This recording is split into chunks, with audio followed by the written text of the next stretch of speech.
Hey Vincent, I really appreciate all of the effort that you've been doing. It's so frustrating when you reach out for help and people just say Google. So I wanted to do a quick video. I just opened up your newest Mudbox file and this is what I got. So I'm going to zoom out. So I see, yes, you made it of a nice scale. And then as for if you wanted to add any cover detail, like I'll grab my sculpt brush and you can kind of see like I'm doing things and nothing is happening. Well, that means my brush is either too big or too small. So if I hold B on the keyboard and I'm clicking and dragging, I can see I can change the size. You can also do this over here. And the size and strength are really going to make a difference. So you can see now I'm able to really sculpt on there. And then my computer freezes. But you can add any sort of details if you wanted to create kind of a cover art, or if you wanted to make this a journal. I do think it's starting to look like one of those. You could do kind of like a black texture with maybe some gold writing on it, and maybe you can make the writing raised or lowered in Mudbox. Let's see here. I'm going to quit real quick. And if that's happening to you a lot, then we need to check and look at your file again to make sure that there isn't any issues with your file. Alright, so I have your book reopened in Mudbox and I did a subdivide, so we should be where I was before. But again, if you're having problems with your file, let me know if it's like crashing your computer or anything like that. So as I was saying, you can use any of the brushes if you wanted to add a little bit of detail.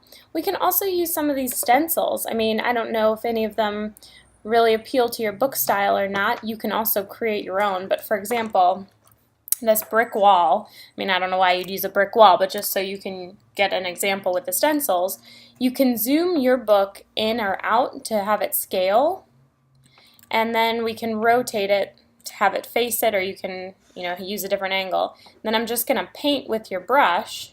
I've got my sculpt tool, and you can see as I paint, I'm getting the actual texture.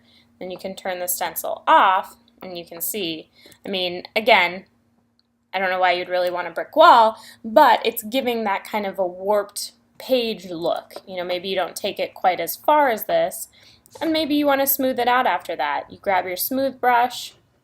We definitely don't need the strength up quite so high, so I'm going to bring this down, and we can even bring our brush down.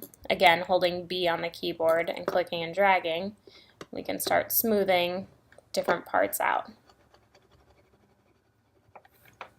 Okay, so these are some little type of sculpting details that you can add that would give you credit to count for surface detail. You already have the form detail. I see how you kind of added to the pages in here, but now this is even looking more like a weathered book. Now when it comes to painting, again, you want to go in your paint tools down here, just grab the paint brush, and you can start using colors. So if you just want to do a black, so once you click and let go, it's going to say, hey, let's make a new paint layer. So you can call this cover. Size is fine. TIFF is fine. If you want to save it as something else, you can, but this will be great. And then diffuse is going to be our color and our texture. So then that's created, and you can paint. You can always go in, let's say I want to use kind of a goldish color. Done. You can make your paintbrush tiny. I'm using a mouse right now. If you're very skilled with a mouse, you can, or you can use kind of a tablet, but you can start giving it some sort of detail, just to add a little level above of detail. If you, which I know you're not the biggest fan of Mudbox, if you want to just kind of start and give it a base color, you can always save out your maps and then edit them in Photoshop. So I can go into my layers, make sure you're in the paint tab. I've got my diffuse here. I can right mouse click and export channel straight to Photoshop, or I can just export channel merged. I'll save this. Vincent, save. It's on my desktop. I'm going to open up Photoshop real quick. I can do an open.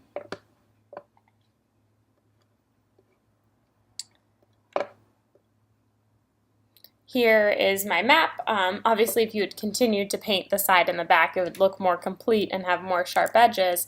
But then you can always go in, and if you want to use like the type tool and I don't know, let's call this journal. You can get like a really cool font. Let's make this even bigger. Okay, so let's just say I use that. I'll save this, Vincent1. Just do a JPEG for the time being. Save, okay. And then in Mudbox or Maya, I can grab my object, pCube1. You can right mouse click and hold, select model.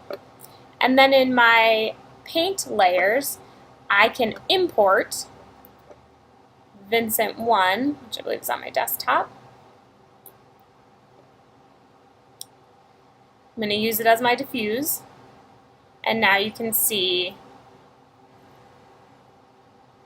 it says journal. Alright, so I hope this helps you out, and let me know if you have any other questions.